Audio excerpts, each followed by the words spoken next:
Hey there, Fletch from All Things Overlanding here, and today I'm going to be talking about the SetPower RF20 again. And you may be asking yourself why. I did a video on it a few months ago.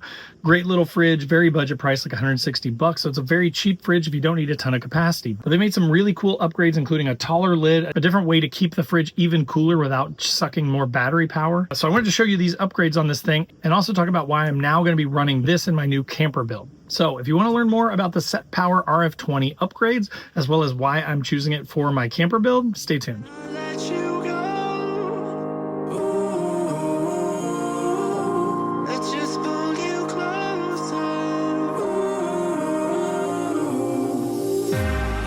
Understand where it came from, but you got it, my got it. It began in the land of the sandstorm. I fought it, though I wanted everything to do with what you gave to me. Loosening my grip. All right, guys, so as I mentioned in the intro, today I'm talking about the SetPower RF20. Now, I've put the original lid back on it because I want to show you how easy it is to swap these out. But that is one of the significant upgrades they just made to this thing. So, you know, before, without rehashing too much, the thing that I liked about this was that this lid is reversible.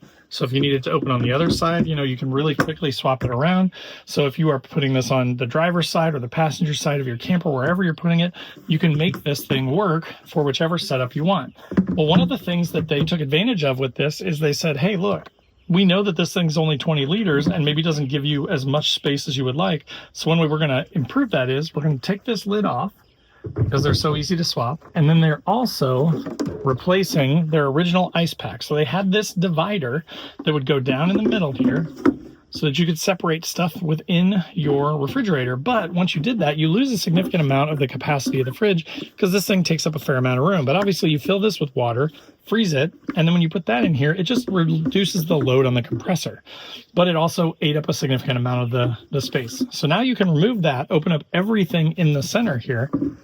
And with the new lid, they've got an ice pack in the lid built in. This just reduces the load on the compressor by freezing water in here. And when you're opening the fridge a lot, then it's got a cold pack on the top that basically keeps that temperature down inside of the fridge. Now to upgrade to this, once you get it, all you have to do is just like the other one, pick which side you want it to open on, put the new lid on, and close it, and you're done. And then not only does this get you additional height up here, you know, which is part of what that capacity increase is, it gives you more room for taller stuff or to stack more stuff. It also removed that center divider ice pack. So now all of a sudden you've got all the space down there in the bottom. Now, another thing that they've done that's really cool is they give you this little net, and you can see these spots all around here. You can use those pins basically just to finger tighten them, and then you can put this net in there. So then let's say that you had things like bread or things that you wanted to kind of keep out of the heat, cookies, chocolate, stuff that you didn't want to melt but didn't necessarily need to be kept super cold or totally frozen, you know, then you could put this stuff up on top of this net, and you could use it both to separate out the foods that you don't need down in the bottom, like I mentioned, candy or anything like that, soft stuff that you don't want to get crushed. You could throw it up here, and then you can utilize all the space down inside.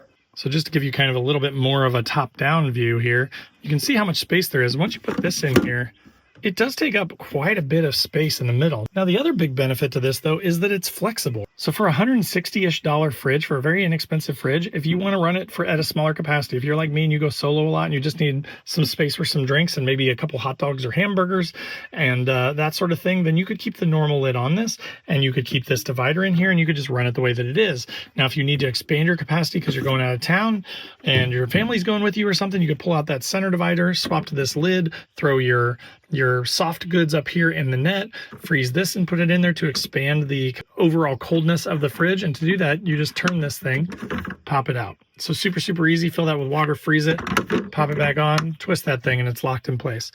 So this gives you the ability to take a very budget-friendly fridge and turn it into a super flexible, variable capacity fridge based on your needs and your trips. So now let's talk about why I'm choosing this for my camper build. I've got an Iceco APL55, I've got some Travoca fridges, I've got some Bouge RV fridges, a number of different fridges, a lot of which are a lot more expensive, right? Also a lot bigger. So that is a lot of it. The main challenge in something like a build out for a camper in the bed of your truck is space. With this, especially with a 30-liter enhanced lid, I get enough capacity with this where I can get through a 4 or 5 day trip if I'm smart about what I pack, but it takes up a fraction of the space of my old APL.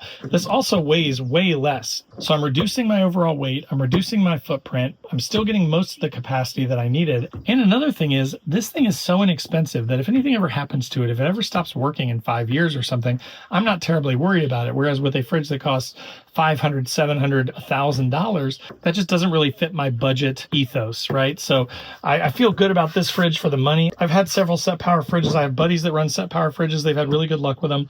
So for me, it makes a ton of sense to run something budget oriented like this. All right, so but that will do it for the updates to the RF20 fridge from SetPower. If you guys have any questions, post up in the comments down below. Of course, there will be a link to this as well as these upgrades down there. So if you want to check those out or you want to pick one up for yourself, click through those links. As always, there are links to all my social channels down there too. So if you want to follow along on Facebook, Instagram, wherever, I'd love to have you join the conversation. Come click through those links down below. Also below this video is a join button, which is just sort of a passive way to support the channel, get you early access to the videos and some other perks. But if you want to be more involved with all things overlanding, then you can always join the Patreon. $5 or up gets you access to a 24/7 Discord. We do a Zoom call once a month, and then we're getting together in person a couple times a year. We've been to Kentucky, we've been to West Virginia, we've been to Hoosier National Forest in Indiana. I'm in the Midwest, so we're going out west this fall to probably the Ozarks. So looking forward to spending more time with all these guys that are in the Patreon, and we'd love to have you in it if you're interested as well. If you're looking for a community or some friends to go camping with, that may be a good place for you. There's also a link in the description below to my website where I've got funny overlanding camping themed patches and stickers. Things like don't burn your wiener and it's a hot dog, or F people, let's go overlanding. There's all things overlanding merch and a bunch of other designs like Weekend Warrior and it's jerry can. There's also a new one that says Roughing It with Wi-Fi and then has a picture of some trees with Starlink in front of it. So check out those. I put out like a new design every year. So there's a bunch of different designs in there to choose from, stickers and patches. If those sound good, check those out. And then last but not least, there is a link to the Newbie Overlanders Facebook group. This group is totally free to join, full of awesome people that are willing to help. So if you are newer or if you're experienced and you want to help people and not be in the groups that are negative and bullying people all the time, then this may be a good place for you, and we'd love to have you there as well. Again, I hope this was helpful for you, talking about the updates to the SetPower RF20. If it was, click that like button, make sure to hit that subscribe button, and we'll see you next time.